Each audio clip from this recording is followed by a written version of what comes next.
everyone, and welcome to another episode of Mavens of Manufacturing, the live video broadcast series that highlights the women who are from the shop floor all the way to the C-suite, changing the standards of modern day manufacturing. And I am super excited to have two guests today. So join me in welcoming, sorry, I need more coffee, Jeran Cukina and Katie Hager. Hello, ladies. How are you doing this morning? Good, thank you.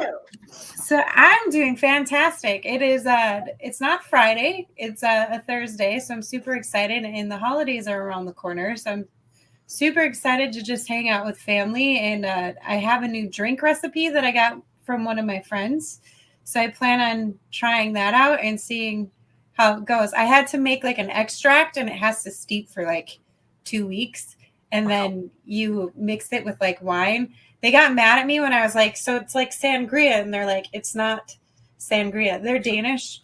So I think they got a little offended that I compared it to an Italian drink, but it's all good. It's all right. How about you? I'm going to share with my family. Yes. Oh, the recipe? I can definitely share it. They sent it to me after translating it from Danish to English. Wow. And one of the things on there was a DL. And I was like, what is that? And they were like, that's deciliter. And I'm like, okay, that's a new measurement for me because we've never used that here in the United States. So it was interesting to just see it. But I'll email you the recipe. It looks good. It smelled amazing.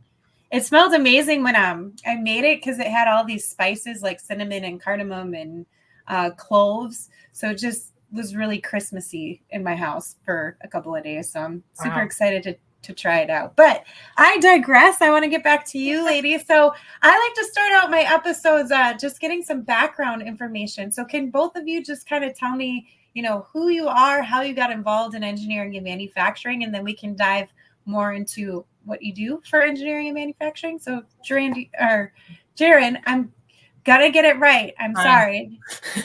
Can you start off with you? Yeah, sure. Went to school in Buffalo, New York, so go Bills. A big Bills fan. I actually studied social work thinking that that's what I wanted to do with the rest of my life, but just as like most people's career pathways changed significantly, I loved working with kids. I worked in the foster care system, worked in the K-12 system, worked in at Michigan State and Southwestern Michigan College, which is a 2-year college in Michigan. And then realized that like very much so systems impact how people actually make it to education or college or get access to careers that they want to go into, and realized that if I wanted to change things, I actually had to look at the policy side of things. So started working with Michigan businesses on the west side of Michigan, talking as like a liaison between them and education and workforce partners to see if there wasn't ways that we could create like more consensus between the two parties on how we could have better workforce systems for the businesses. Largely, West Michigan is a manufacturing hub, so we worked with many manufacturers on what that looks like. And now I do federal policy and help businesses think about how federal policy impacts the work that they do and the labor that they get and the access that workers have to training. So just like moving all the way up in the system to get to here. That's crazy that you said go Bills because my family is originally from upstate New York. I was actually born in Canandaigua. So they're like on the edge of their seats right now because of the Bills. Yep. Every day. I joke with my husband because I have a 2-year-old and I was just teaching him how to boo the other teams. And I was like, that would be a Bills Mafia type of thing to teach your kid to do. Yeah. So I know that they have a bye week this week, correct? No, we're playing the Cowboys. Oh, that's right. And my brother's like, I'm hoping they can beat the Cowboys because then it's going to set them up, I guess, for the play. I try not to pay attention to it because it gets pretty intense. And I'm just like, this is too much for me. I can't do that. It is very intense. So Katie, can you tell us a little bit about yourself and how you fit into all of this equation?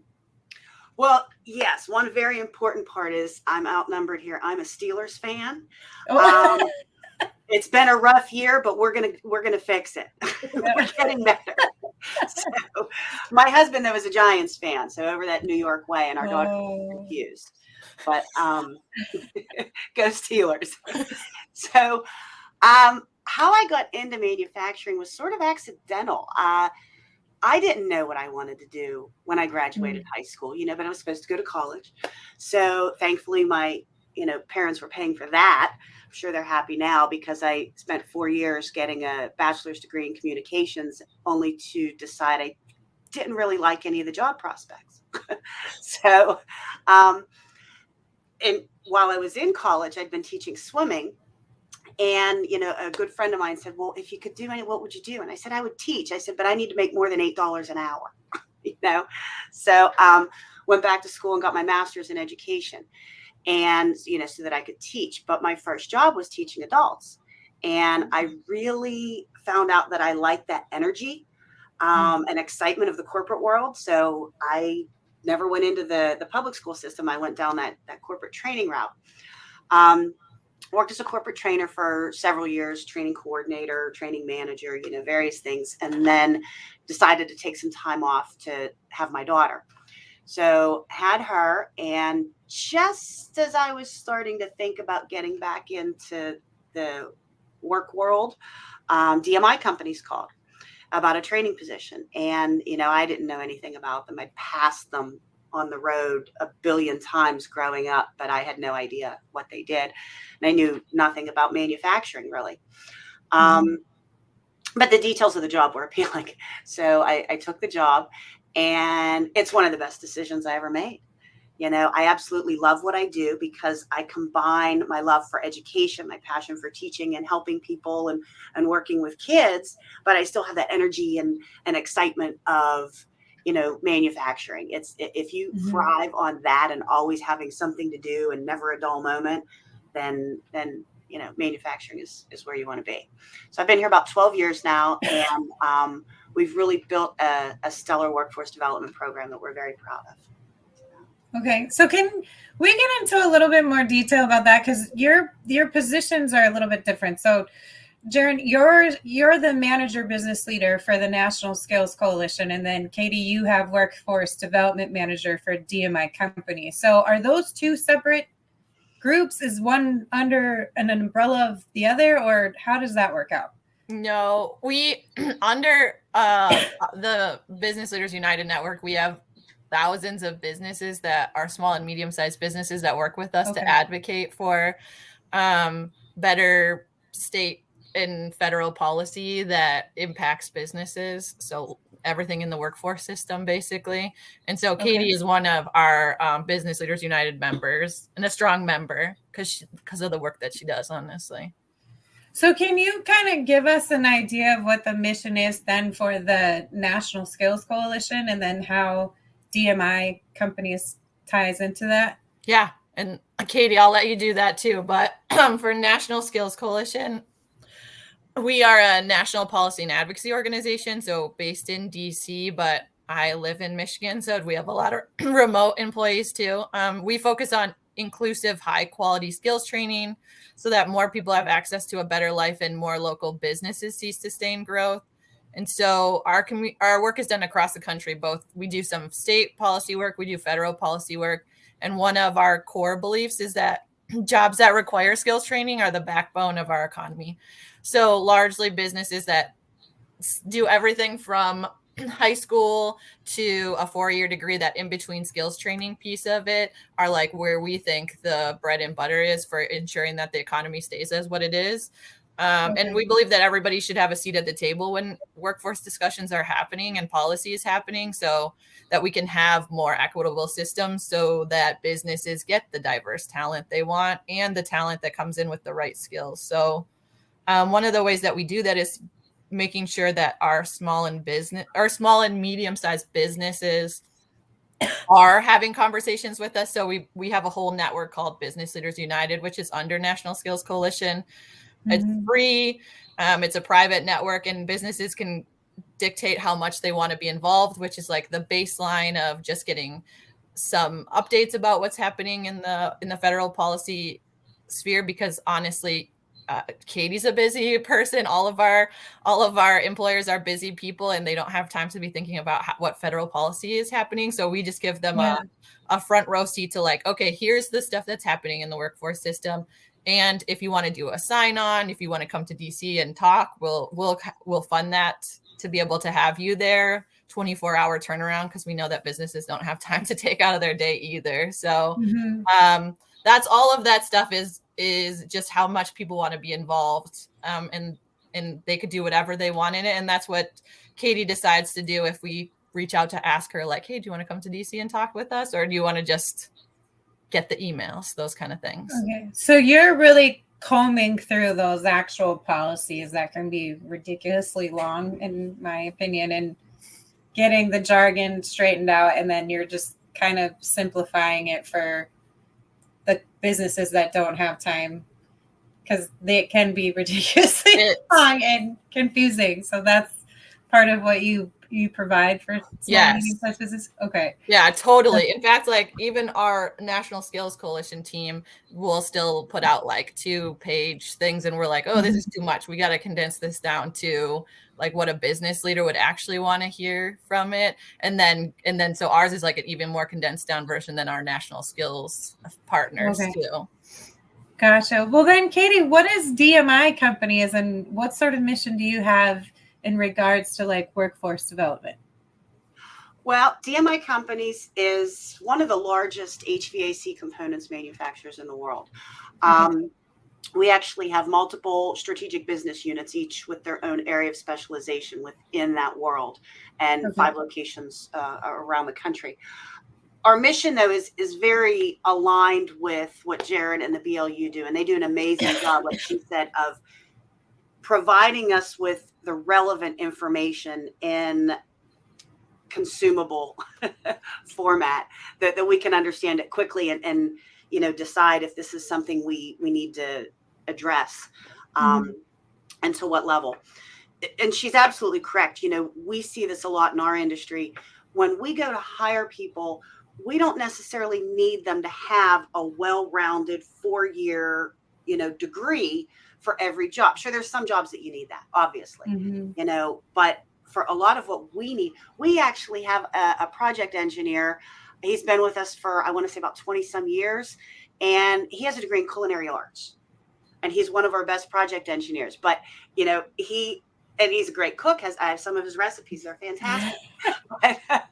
but he started working with us on the side and really excelled. So we've put him through training. He's learned on the job, and he does an exceptional job. And he's not going anywhere because he's in our engineering department, and he's an integral part of this company, but he doesn't have that formal 4-year background behind his engineering role. So, Harvard did a study a while back that said that by 2 years from now, 57% of the jobs out there are going to be what they call highly skilled, which is what Jeran's talking about. And we're just trying to help people understand that, because that is a lot of what we do. We bring on our entry-level production workers right out of high school. So my job that, I go and talk to high school kids, and they'll say, well, I only ever worked at McDonald's. You're not going to hire me. And I said, well, I love people that work at McDonald's, because guess what they do? They assemble sandwiches, and they do it quickly. So I can teach you the difference between a Big Mac and a CRD, which is one of our products, and have at it. You're going to do great. So we take people that think they can't possibly get into manufacturing because they don't have experience or the skills, and help them understand, I like that. I have aptitudes there. I can learn that. If I'm willing to show up and work hard, I can do great, and I have a future, because we're going to talk more later, I'm sure, about, opportunities down the road for training. But that's really what we want to do, is expose as many people to manufacturing and the opportunities it provides as we can, to build our future workforce. But we're also big, all of our programs, we want to have everyone come. And even if they come to some of our introductory programs, like they do our VR tour, we have a virtual reality tour on our website.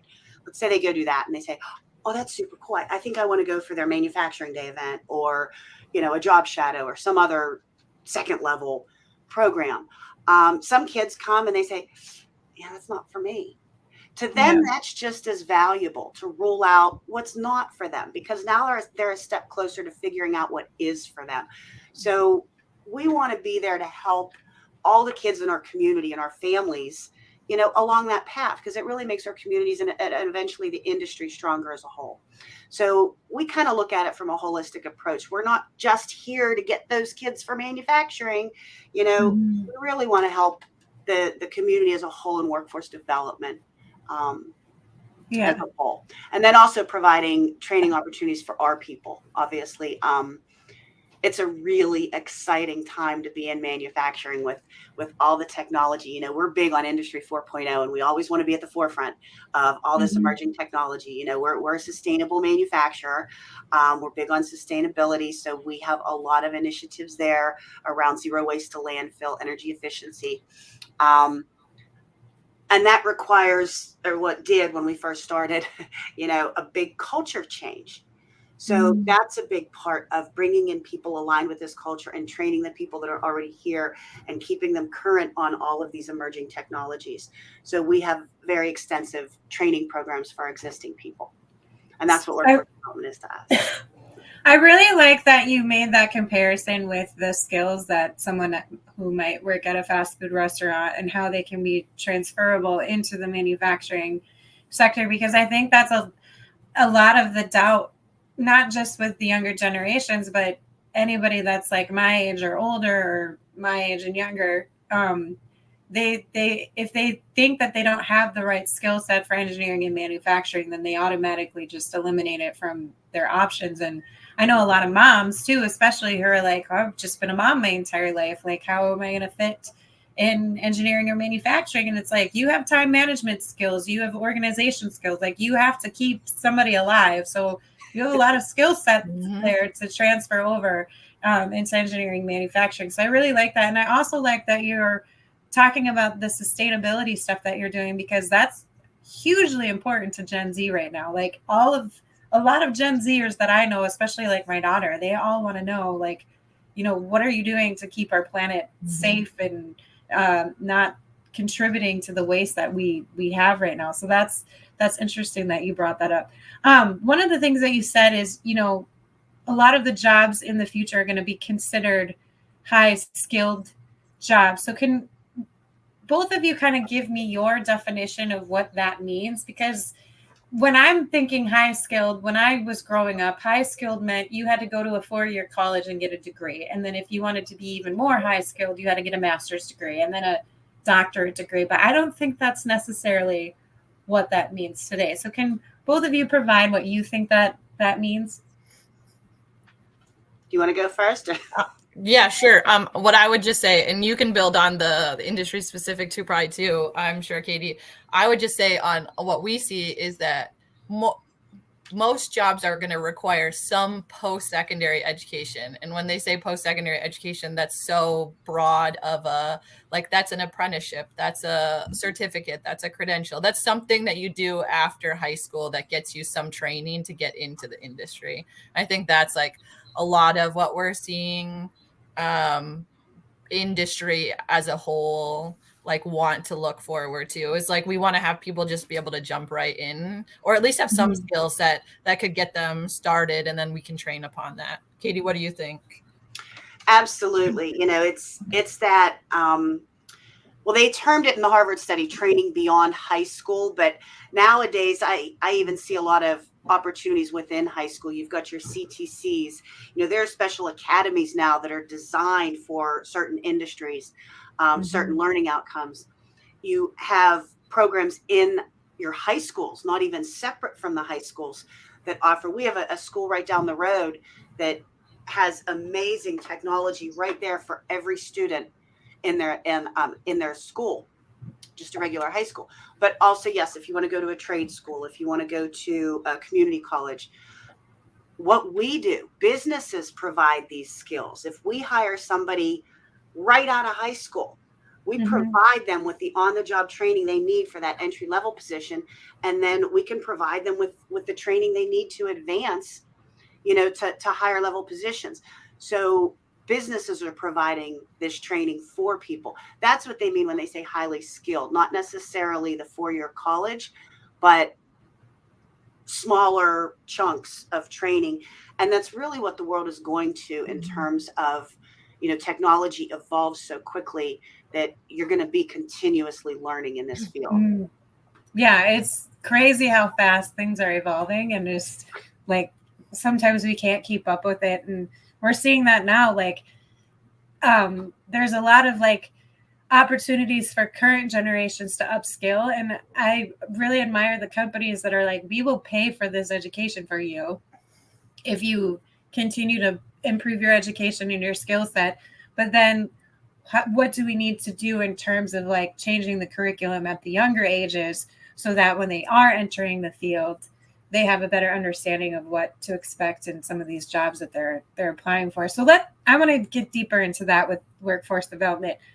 Where are we missing the mark on not only in terms of bringing in new talent to engineering and manufacturing, but also supporting the current talent in engineering and manufacturing? Like, there are some companies that are doing the best that they can to support their current generations and even trying to connect them with younger generations so that they can mentor one another and learn off of each other. Because Gen Z is considered digital natives. Like, they come out of the womb and they already know how to handle a cell phone and an iPad. Like my 2 youngest who are Gen Alpha, they can handle stuff out there. I mean, that's how they're learning in school right now. They have touch screens in kindergarten in 4K, which blows my mind away, because it's like, why are they doing that? Not like they do the painting and the coloring as well too, but it's just they have hands-on technology right there at 4 and 6 years old. It's mind-boggling to me because I don't remember that at all growing up. And my daughter, she does a lot of good things on technology. Like, she's quick with video editing and all that stuff on those apps. So where are we missing the mark? Like, what can we do better as a sector as a whole? I'll jump in on this one, I guess. Let me start by saying that we have made great strides in the last several years in terms of dispelling a lot of those myths about the old manufacturing, in terms of educating people on the realities of modern manufacturing, expanding our recruiting pools to reach a wider group of people, more diverse groups of people, and developing supports for business education partnerships. There's a lot of grant funding out there right now. There's a lot of initiatives underway that they're working towards that, which is very important. Programs like BLOTS IQ, Teacher in the Workplace, the workforce development boards, excuse me, have really helped bring business and education together. So where we're still needing to do work, I think, is, in schools. I'm starting to see a more diverse group of people in schools in engineering and STEM classes and participating in, our clubs and our activities. But I think that we still need to do more and reach them earlier. I'm so glad you mentioned that. Kids start making career-changing decisions in middle school, if not younger sometimes. They're deciding on what classes to take in high school, which can directly impact how prepared they are coming out of high school. They might not need to even go to a community college or a trade school to pay for this advanced training if they take advantage of what they have in their school, college and high school. They can graduate school with an associate's degree in some schools, and then you go to a business and they pay for your training or send you to a community college or trade school. So, we need to reach kids at a younger age. We need to continue to focus on reaching kids that maybe we thought wouldn't consider manufacturing because they don't know what they don't know. We need to help them understand what the new manufacturing looks like. They picture it now as boring and repetitive, and they don't realize all the robots we have out there and all the technology and how, IT. Just had this conversation yesterday. People don't realize what a big part of manufacturing IT has become, and they're merging IT with operations technology, and we're getting like real-time information off the factory floor that is making decisions for how we conduct operations minute to minute. And it's very important that we start looking at trends like that. So there's some very exciting things going on that I think we need to get that message out. I'm fortunate. Our executive leadership is a big fan of this, and everybody out there, everybody in our plants loves to be involved in this stuff. So they're great about sharing their message. But we really need to get more people involved in that. Does DMI do anything with the schools in your own community directly? Because I know like one of the topics of discussion that I've heard is, some of these teachers are behind the times. So it's really hard for them to teach what's happening in industry when they themselves lack those skill sets. So there's one gentleman, his name is Matt Goosey, and he developed this SOS program, which is Save Our Schools. So he was able to get funding to actually add I think up to $5,000 to the VOTEC teacher's salary. So they were getting an extra $5,000 added to their salary to go to his shop, learn what they were doing in his shop in regards to CNC machining, and then they could take what they learned back to their classes to teach the students. In the high school I graduated from, they were so grateful that they got this gentleman to come on board, because he's actually an industry welder, and he's also a welding inspector. So he could take his expertise and actually help the students get their certificate in high school. So as soon as they graduated from high school, they could get a welding job if they wanted to. So are you doing anything like that in terms of helping educate, the schools on what is actually happening in industry? Because there's a lot of conversation about, yes, they're teaching them certain skill sets, but it's not actually what's happening in real time in the industry. Right. Yes. We are actually very involved. I sit on boards at several local school districts and other workforce development organizations. And a lot of what they do is bring industry in to advise on just that. And the workforce development organizations, they actually get grant funding to bring business and industry together. I was just at 2 separate meetings, different organizations yesterday, and that is their primary purpose. There's the Forum for Workforce Development, which is a regional collaborative that's working to help teachers understand and build career development programming. And then we have the Workforce Investment Board, which there are those all over the country, same type of thing. And they're bringing industry together to solve problems around workforce. So they run a program called Teacher in the Workplace. And we've been participating several years. You've heard of it? I haven't heard of it. I just think that's cool that they're doing teachers in the workplace. I think that's amazing. Every year they send a couple teachers to us. We just had 2 here a few weeks ago for this year. And they fan out, the teachers from the different counties fan out to businesses around. And then they will get together a couple times to work on what they learned from the industry. They shadow people throughout our organization and learn what skills are important in a particular job. Sometimes we can do little hands-on lessons where they actually learn some basic skills or something. And then they go back and get together and come up with lesson plans or ways to incorporate those skills into the classroom. So these will be ongoing down the road, and I always make sure that our people talk about not just the technical skills, but the soft skills, because we are still seeing a big deficit in soft skills. So I can attest to that with my daughter. She cannot communicate face to face right away because she's so used to text messaging. But Jeran, I want your point of view too, from the National Skills Coalition. Where do you see some of the gaps in terms of, helping the current generations that are in engineering manufacturing, and then recruiting the younger generations? Because one of the TikTok videos that I saw was of this young woman, and she goes, 9 to 5, why on earth would I want to do that? No, thank you. I will get all these oddball jobs and struggle to make money so I can enjoy life. And that's one of the things that is important to younger generations. They want flexibility. They want to be able to enjoy life and not work their butts off. So what are some of the gaps that you see, and how are you addressing those gaps? I think flexibility is totally conversation that's happening across. Manufacturing is definitely one that is struggles a little bit more just because of shift times. Yeah. But I've seen manufacturers do amazing things with like working mom, like a mom that has to leave because she wants to be at her kids, events at nighttime.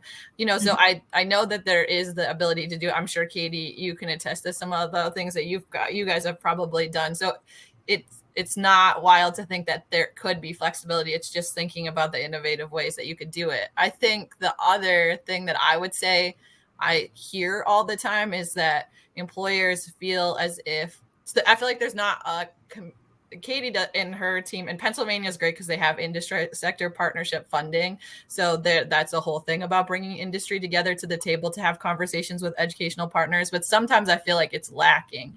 It's like we think the communication is going well, but it's like happening in two separate silos. Like the education partners believe something's happening, and then the employers believe something's happening, and it's not like clicking in between. And so I hate to go back to Harvard, but Harvard did a really great study called the Partnership Imperative. And they basically interviewed community colleges and employers about their communication between each other. And it was like pretty startling to see the differences between the responses. Like community colleges believe that the employers didn't give enough to the advisory councils that they were supposed to be on. Employers felt like they did everything that they could do.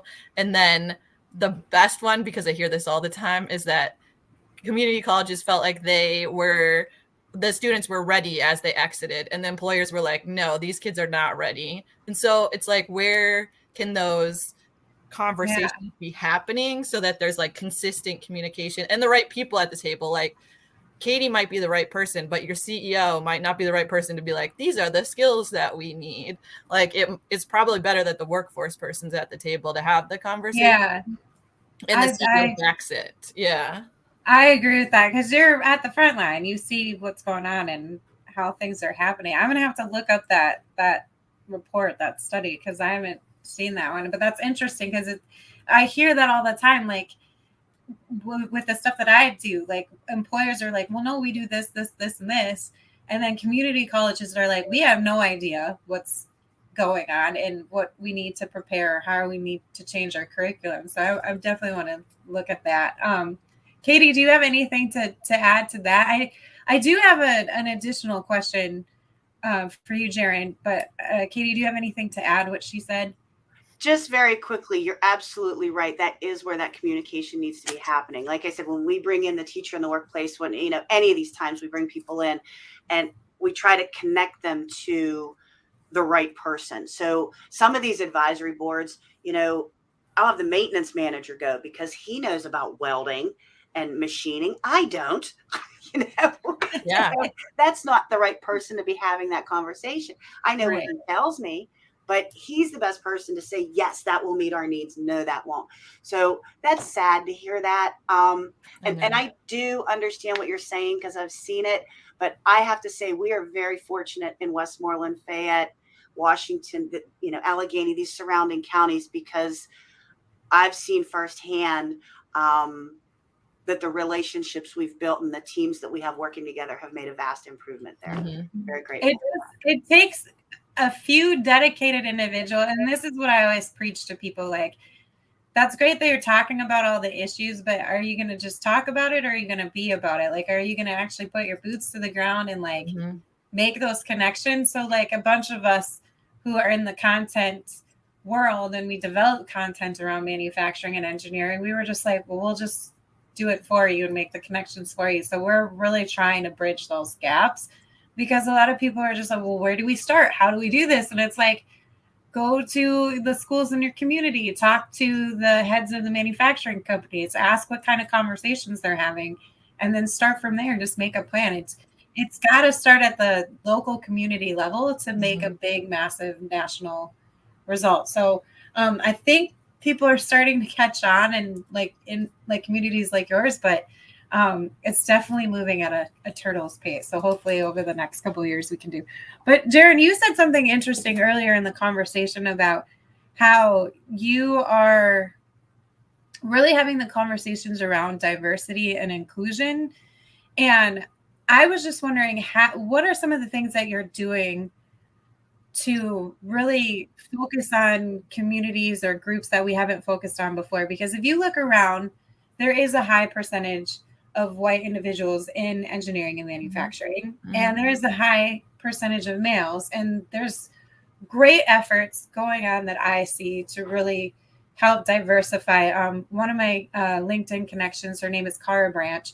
She developed a nonprofit organization called Black Girls Do Engineer because her daughter came up to her and said, I want to be a computer software engineer. And she's like, I never really talked about what I did as a chemical engineer with her because I was always the only woman. And then she's like, I was always the only Black woman with the teams that I created. And she's like, I had great male mentors. She's like, my first mentor was actually an old white guy. So she's like, I really appreciated him for seeing the talent that I had.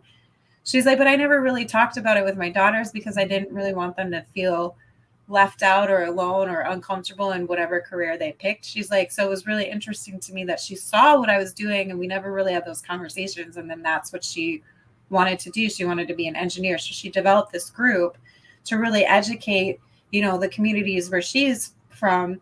Hey, these are the opportunities. You should come in and try it out. And it's a great organization. So I'm always curious to like how people are pulling in that diversity. Yep. And what are some of the things that they're doing to educate, maybe some of these underrepresented groups to really consider that engineering and manufacturing is a place for them.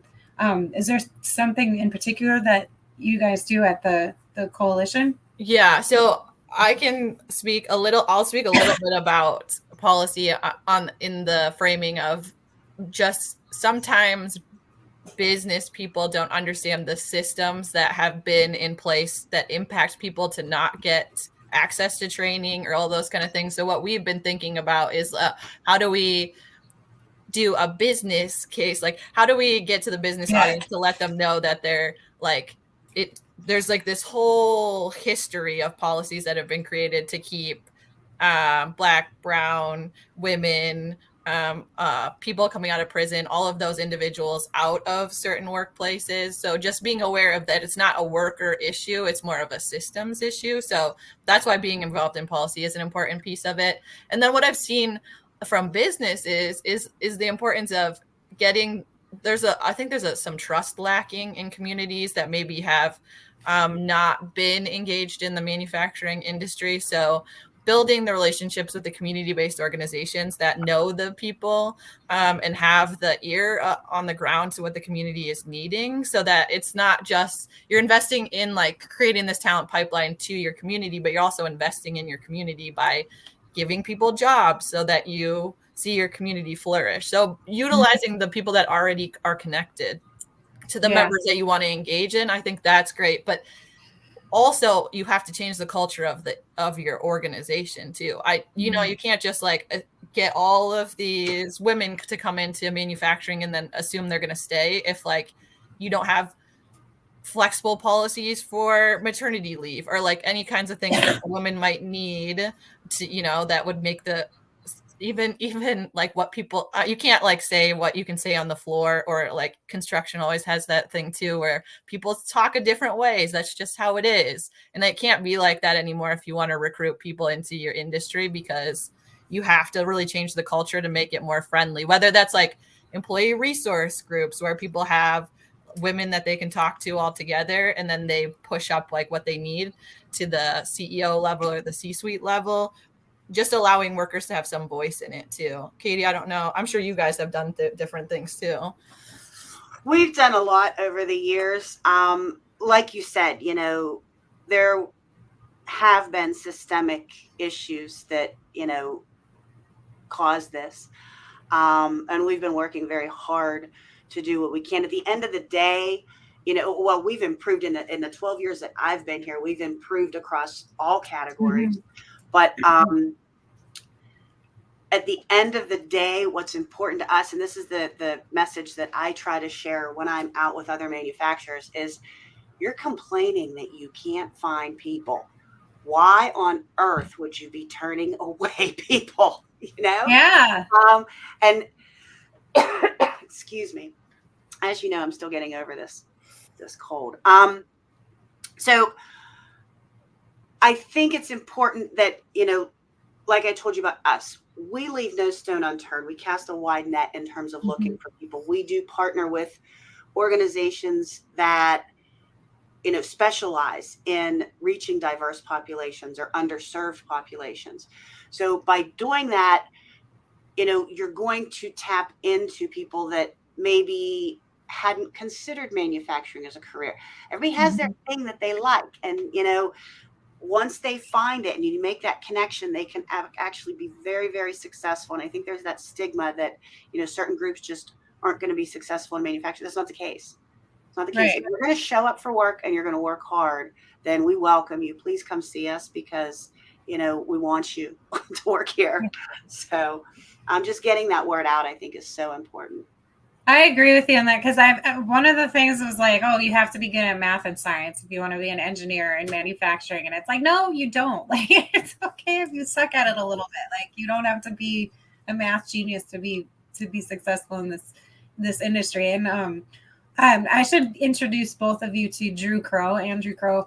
He is an amazing individual. He's actually a convicted felon, and he preaches about how manufacturing has saved his life. And he's like, it just took one person to give me that chance. And he is like, I never knew that making money could be so easy, just doing like CNC machining. And he is like, this was never like, I was never encouraged to do this. I was encouraged to do something else. And he's like, I got in trouble and went to jail. And he's like, I couldn't stand being on the phone with my son anymore and hearing you only have 2 minutes left to talk to my son. So he's like, when I got out, one individual believed in me. And he is like, it's so hard for convicted felons to get a job. And he's like, even veterans, he's like, it's just hard. And he's like, veterans have so many skills that are transferable. So I'll have to introduce you to him because he's just an amazing human being, and he's doing great work trying to spread awareness to those underrepresented communities. And it's just, I love his work that he's doing. And I'm also getting over a cold and trying not to cough while I'm talking. So well, on that point too, people forget about the community, that career technical education is sometimes happening in jails and prisons. Yeah. Like there's like we have a vocational village here in Michigan that does like women's prison career and technical education, but there's not like a good pipeline to the manufacturing industry. So here in Michigan, we had a lot of employers be like, okay, we have a labor shortage. We need to look at what other populations we don't get to. And so there's an easy connection to be like, all of these women or all these men are coming out with these skills that are exactly what we need. So how do we just better support them in coming back, like getting IDs or getting housing, all those kind of things too. So there's a whole effort in here, but I know other states have been looking at the same thing. So just to think of like, you could be connecting with your local prison system and getting pretty, like hardworking people that want the jobs. To your point, Meaghan, like people that didn't ever have the chance to maybe get into this field and then now have a great experience too. So yeah, we gotta stop judging people on their past mistakes. I think I'm like all about humanity and like giving people the benefit of the doubt. And I think this is just a great sector for people to get that chance or start over. I do want to talk about some of the policies. So, and maybe this is more for you, Jeran. What are some of the policies that involve the sector that more businesses should be aware of? Because I think when we first initially talked, I'm not into like politics or how things are done. Like I'm just looking at a problem like, okay. And I talked to the high school that I previously graduated from, and she educated me a lot on like, okay, this is why the funding is the way that it is. This is why we can or can't do something. We don't want to jump into something too quickly because if we do and we lose it, then we lose the funding and it's hard to get it back. And we're only allowed a certain amount and we can't get it from outside sources. If we do, then there's a policy around that. So what should manufacturing businesses be aware of in terms of the policies that exist around? This is actually it's like a perfect time because there's so much stuff happening in workforce policy right now. Katie, you'll get an email probably today or tomorrow about it. But so let's start off with the first fact that the United States invests less than every other industrialized country in the world except for Mexico in workforce funding. And that's been a pattern of disinvestment over the last 20 years. So just that should just infuriate businesses in general, like about the fact that we don't have enough workforce funding. And that probably plays into why there's a piece of why we're seeing a labor shortage right now, or like a skills mismatch of people not having access to training for the in-demand jobs. And one of the things that businesses should also know is like, why should I even care about federal policies? Like, well, largely the workforce system as a whole is funded by federal funds, like community colleges, workforce investment boards. Some states like Pennsylvania do invest in their workforce system, but some states only rely on federal funds. So just like at a baseline awareness of policy decisions is important. And a couple of days ago, the House Education and Workforce Committee, which is who oversees anything education and workforce on the House side of Congress, they passed through their committee a bill that will talk about expanding Pell Grants to shorter term credentials. So Pell Grants are for individuals that have lower incomes. They get some funding. Ideally, it would be that it covers all of your community college funding, but it hasn't kept up with inflation. So some students might get their whole community college associate's degree covered, but this would cover everything 8 weeks and above. So it covers 16 weeks and above. And now this would go down all the way to 8 weeks. So kids and adults could go through programs really fast. So that passed through committee. And then a reauthorization of the larger workforce system funding, which is called the Workforce Innovation and Opportunity Act. It's what funds workforce investment boards. Some people call them WIBs, some call them job centers. Some people just think it's the unemployment office, but they do workforce stuff. And so all of it is a great start, but right now there's a want to not put more investment into anything because of the larger deficit of the United States. So there's an issue that things like what Katie was talking about, where industry can come to the table and meet with their educational partners, that wasn't funded. Digital upskilling for the new technology that's coming through, they put it as like something that should be included, but it wasn't funded. So those are going to be hard things to come to the table around. And one last thing is that business voice is so important in this, because if you're small, if you're medium, doesn't matter what size you are, workforce stakeholders go to DC or go to their legislature and say things, but then business comes and says the same thing, and legislators are like, wow, this is so important. So that's why it's important to just like stay aware, understand what's happening. At the very least, read the email and say like, oh, that's cool, that's happening at a federal space. So that's a lot of things, I know. It's just interesting to me because I just never paid attention to it. And then I was like, I need to start paying more attention to this if I really want to bridge some of these gaps and get involved with actually closing the skills gap. Like, you need to know what policies are out there and who they're helping and harming. Yep. So I was excited to have this conversation. Katie, do you have anything to add to that? Like, what are some of the things that you like look into? I do, because yay, and you said it perfectly, Jeran. That's a big part of my world is funding, because if we can offer 5 internships without funding, we can offer 10 opportunities for students to, explore and intern for, with funding. Same thing for training. We can do more training with this stuff. And we've always utilized things. You're right. We're fortunate in Pennsylvania, but we have sites in other states too, California, Oklahoma, Virginia, so the funding picture looks different in each state. But those federal dollars are so important, especially in manufacturing, with everything changing so quickly. the need for training is not going to go away. The need for automation, if we want to compete worldwide, is not going away. And, especially with automation now, we're investing heavily in not using automation to replace people, but using automation to improve people and elevate the skill sets that they're using on the job.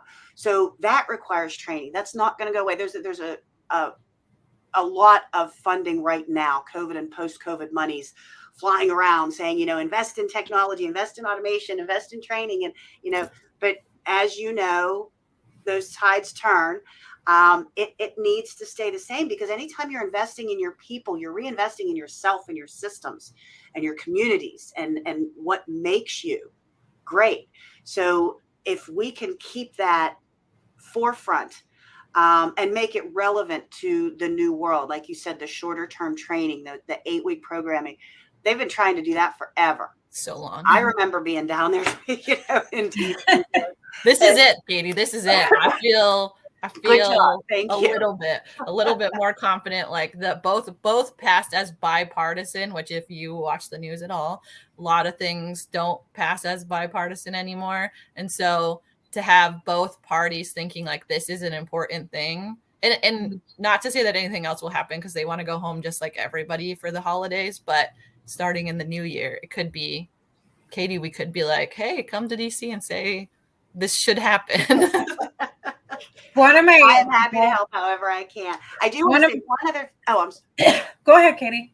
I just want to say one other policy issue that I think is very, very important, aside from the funding, is aligning K through 12 and post-secondary learning outcomes with business needs. This requires industry input, industry coming to the table. And like I said earlier, the education world and the business world operate very differently, very different set of rules. The two just really don't understand each other because they're so different.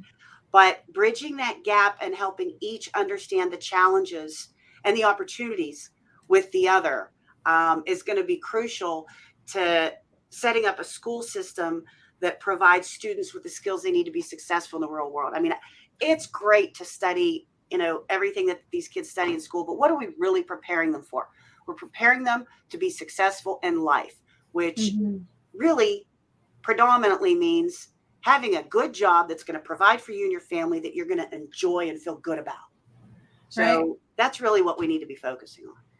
I like what I met a gentleman. I think he's a Navy veteran, but he's part of an indigenous tribe in South Carolina, I believe. And I have to reach out to him because I want to do more collaboration with him. But he does STEM camps around the United States for indigenous tribes. And he said, he is like, we're always getting told that if we work hard, that it's going to pay off and we can get the nice house and we can get the nice car. And he is like, but the way that our country is right now, that's not the case. Like, I live in a house with roommates because nothing is affordable right now. So he was talking about how yes, we need to do more in the engineering and manufacturing sector because there's opportunity there to balance everything out. But in order for us to do that, we do have to, like you said, Katie, we do have to start changing some of our curriculum at the educational institutions. And I want to circle back around to our conversation with educators, because educators aren't just teachers that are at the schools, but they're also the trainers in businesses and stuff. So you mentioned a few things that you're doing at DMI to help support these teachers, like you have the Teacher Workforce Day. Is there anything else that we can add to that conversation on what businesses can do specifically when it comes to helping teachers get some training on these technologies? Because not all of them are going to know that. Not all of them are going to even have experience with technologies. They're kind of learning as they go. So what can we do to really set them up for success when we start changing the curriculum and how it is with setting the students up for success? We have multiple ways. We obviously bring them into your business, bring them into your plant, and show them, let them see. Now, obviously, we can't let them touch everything, but there are some things they can. Our manufacturing day has hands-on activities where they can actually get involved and do some realistic but safe, manufacturing processes.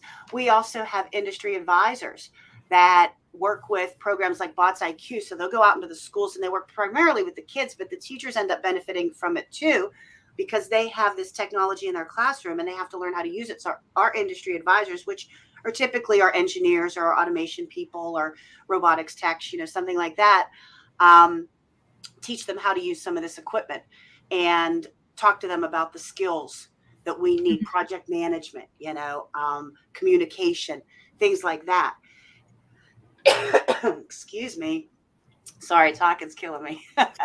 But anyways, just really making those connections and letting them see and touch for themselves so that they really understand, sharing the wealth. I know I deal with a lot of businesses who say, well, I'm not going to, that's going to take away from my people. Mm-hmm. That's less people that I can hire. You can't look at it that way.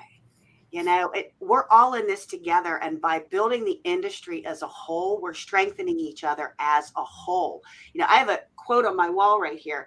It's Richard Branson, and it says, train people well enough so they can leave, but treat them well enough so they don't want to. If you're living up to that, then, you shouldn't be afraid to work together and collaborate and share, because you really are bettering everybody. So, yeah. Do you have anything to add, Jeran, to that? Yeah, and think of there are models out, like Katie's model is great, the teachers at work, and we have a model here north of me in Michigan called teacher externships, which is very similar, but the teachers for the summer are hired by the businesses to work actually as employees, because the teachers in the summer may want another job, so they work as the employees for the opportunity to then champion that business it's not just it's also telling the students that they work with, you could go work at DMI companies, they're going to want to promote your specific company forever after seeing that experience. And then project-based learning, there's so many opportunities if you can map some of and I don't think that the business themselves has to do it, but chambers, economic development organizations, all of them map some of that K-12 core competencies to what business is doing. And we've seen it happen where elementary schools are building something as an engineering project, and there's mentors from the local industries helping them out on those projects. So then they experience what does it mean to be a project manager as a second grader, and it really gets the employees invigorated. People want to be in this industry. They love to learn. And then the final project showcase is at the employer. So the kids did all these projects, they get to showcase them, and then their parents, which sometimes are the issue, get to go to the employer and see oh, just to Katie's point, there's robots in manufacturing now. This floor is clean. It's bright. Manufacturing is so different. And I think sometimes it's going to take convincing parents that those jobs are good paying jobs. You're not going to lose them. They're still recession proof. I think they're used to their parents maybe having bad experiences in the manufacturing industry. Yeah, I had a conversation with one woman, and they were doing a career fair, and one of the kids came up and was asking about their underwater robotics thing. The mom thought she was making it up. She thought that she was watching some sci-fi movie, and she didn't know that underwater robotics was an actual thing. So educating the parents, I think, is really important too. And I've even heard some cases where parents are this exists, this is awesome, when they leave their job to go work in engineering and manufacturing. So it's you can recruit the parents too. Well, this was such a great conversation. I really appreciate you two so much for taking time out of your day to have this conversation with me. I do want to ask you one final question. If you had a big ask for our audience today, what would that be? I would say just don't forget how much power you have as employers.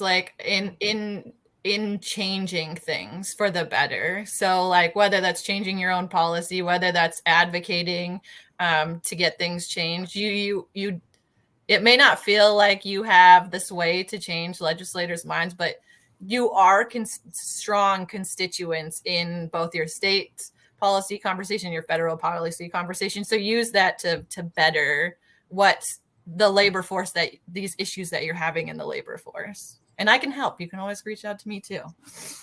What about you, Katie? What would your ask be?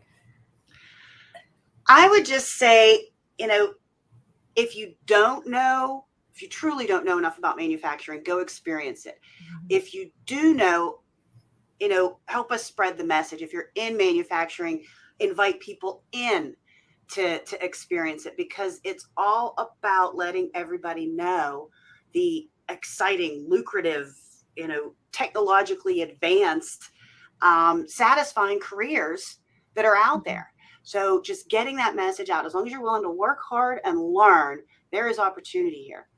Awesome. That's awesome. Well, thank you, ladies, so much. If anybody has questions for you, what is the easiest way to connect with you, and where should they go? You can go to, so even though I work for National Skills Coalition, we have a different website. Ours is businessleadersunited.org. Or you can email me at jeranc@businessleadersunited.org. Both you can find at the National Skills website or the Business Leaders United website if you want to click on my email. Excellent. How about you, Katie? I would say if you're looking for general company information or to apply for career opportunities, also go to our website, DMICompanies.com. But if you have specific programming questions or something, the best way to reach me is probably by phone, 724-258-0500, or you can email me at khager@dmicompanies.com. Sounds great. Well, thank you two very much for joining me today. I really appreciate it. And anybody tuning in, make sure you check out their websites. If you have any questions about policy specifically, reach out to Jeran. I know I learned a lot from her the last couple of times when I've talked to her. And then if you want to learn more about DMI, reach out to Katie. Thank you, ladies, so much. I hope you have a great holiday and have a great weekend. Talk to you, everybody, later. Thank you. You too. Bye-bye. This episode of Mavens of Manufacturing has been sponsored by Z Ink Solutions. Z Ink Solutions. This isn't your grandmother's copywriting service. We provide copywriting and copy editing services that provide impactful text and memorable storytelling for a variety of brands and industries. Contact us today at zinkSolutions.com. That's z-inksolutions.com.